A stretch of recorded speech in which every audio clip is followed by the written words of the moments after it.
hormadan gaaban ku eegi doonaa taariikh nololeedka madaxweynihii la inqilaab waddanka Masar Maxamed Mursi Ciise Al Cayaad sanadu markay 1951 8 bishii 8 ayuu wuxuu ku dhashay tuulo la Shaqiyo oo ka tirsan waddanka Masar madaxweynuhu halka ayuu ku soo barbaaray oo qoyskiisu ay degnaayeen oo beeraley ah madaxweynaha waxaa la dhashay 5 qof oo kala ah 2 hablood iyo 3 wiil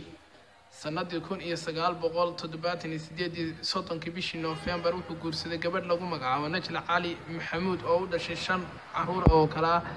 Ahmed Mursi Shayma Mursi Usama Mursi Umar Mursi iyo Abdullah Mursi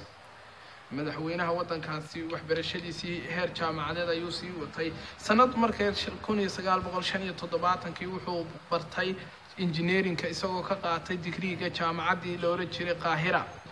sanadu markay ahayd 1978 wuxuu qaatay mastertii isla jaamacadda Qaahira madaxweynuhu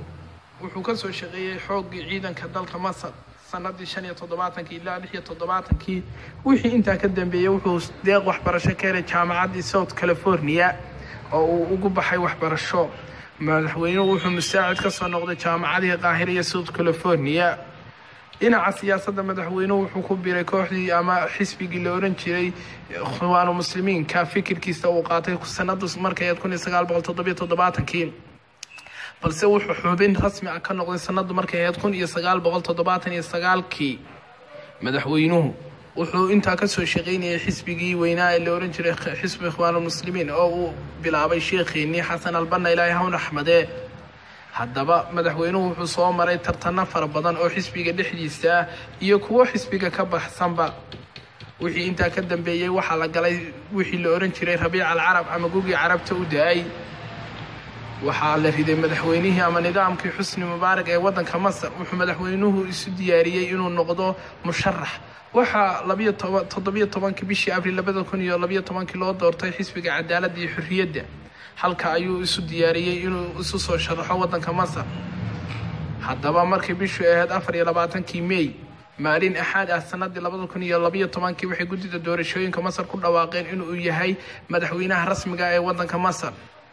sidaa darteed waxa waddankii Masar la oran jiray ka bilowmay mudaharaadyo laga soo horjeedo madaxweynaha iyadoo ay kicinayeen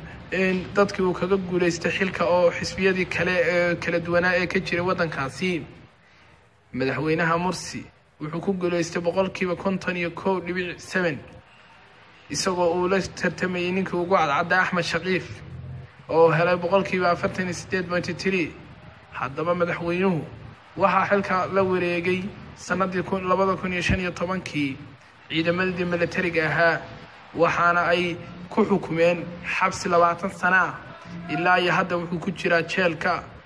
2017 maalimaha kamid ah ayaa lagu xukumay